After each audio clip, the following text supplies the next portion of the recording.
Thanks for watching Afternoon Live.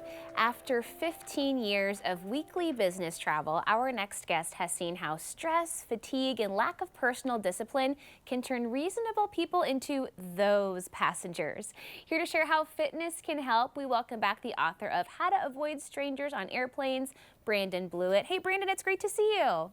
Great to see you, Hannah. Happy New Year. Thanks for having me Happy back. New Year. Okay, so these highly annoying travelers that we've all interacted with, they've got some common habits that maybe aren't setting themselves up for success. This is very true. I think a lot of it comes down to a lack of mental preparedness for the journey. And a lot of times it has to do with what we eat, the movement we've done before the flight, and the amount of sleep we got the night before. So all these things can come together in so many areas of our life, but I think traveling is a great example because airports kind of end up being the great equalizer sometimes, right? They do. Everybody has to go through security. Everybody goes through the same detectors. And then once you're on the other side, it is, come all and you're all in the same spot. You're trying to get on the planes. And even if you have boarding preference, I mean, you're still getting into a seat and someone may be climbing over you. So it is a test of how resilient you are and how prepared you are from both a physical and mental perspective. Let's talk about incorporating movement. Even when you're at the airport, I think we don't realize a lot of times terminals are a great place to get your steps in. They are. I like to give myself time, and when you have that time, look for the signs that show the walkways to the various terminals. One airport I think most people have probably flown through is Atlanta, Hartsfield-Jackson. Hmm. If you had to It's connect, huge. it's huge. But there's actually tunnels that connect all the way from Terminal T to Terminal F.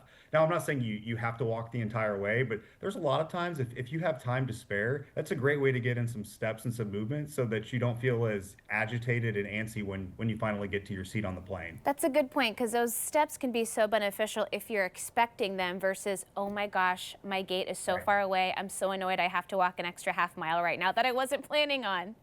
Or you're sprinting because you didn't give yourself enough time, and The that was some worst. cardio you were not anticipating having that There you day. go. Well, and let's talk about the food aspect of it too, right? There are ways to plan ahead, either packing great snacks or even checking out the airport that you're going to be passing through. Absolutely. So last night I was on a flight and everyone was looking at me funny because I'd actually packed a wrap, blueberries, carrots, and some rice cake chips. Everyone else is like, what's going on? You actually packed a meal, right?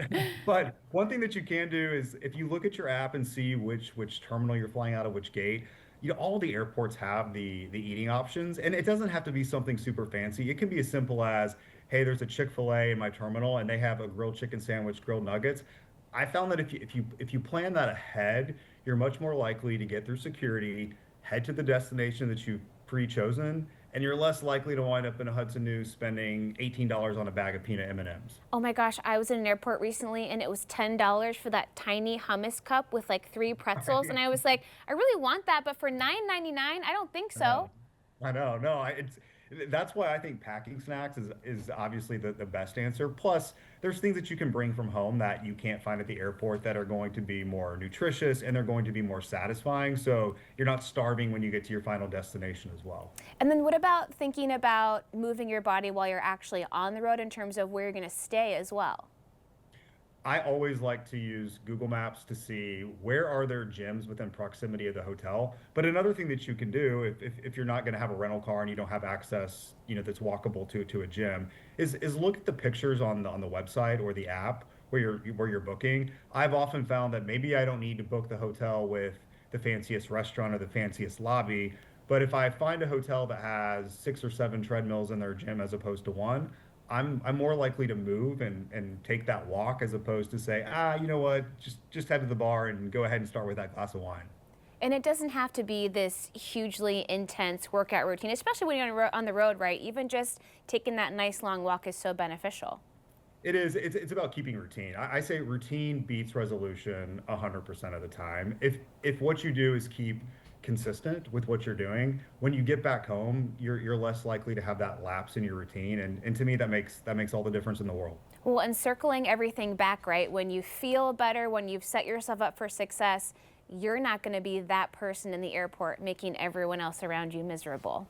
That's correct. I'm gonna get really scientific and quote Elle Woods from Legally Blonde when she said, "Exercise creates endorphins. Endorphins make you happy, and happy people don't kill their husbands, right?" And obviously, we're not going to be doing that, but they're not going to make you that passenger when you get on an airplane. They're not going to be using choice words at a flight Yes, attendant or gate agent or any other exactly. fellow passengers.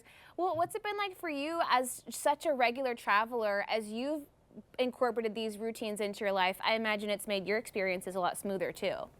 It gives you a little more sense of humor because I find myself, that's not to say there's not stress, right? Or there's times when you're agitated, but when you keep a healthy routine, I found that I can smile, laugh about something. And when you have that interaction with somebody, there's something about it that just diffuses a situation and it doesn't escalate to those things that we see go viral on whether it's TikTok, Instagram, or whatever the kids are using these days. I think that it helps keep that mindset and keep your perspective that look, this may not be the most enjoyable thing, but it's probably not the most enjoyable thing for the other passengers as well. So let's all keep, a reality check on ourselves. Yeah, it's a shared, sometimes miserable experience, and that is okay, and we can get through it the best that we can. It's always so fun to chat with you. Love quoting Elle Woods any day of the week. So thank you, Brandon. Thank you for having me. Great to see you again. Okay, you too. Brandon's book again is How to Avoid Strangers on Airplanes. We'll have more information on our website at katu.com. We'll be right back with more Afternoon Live right after this.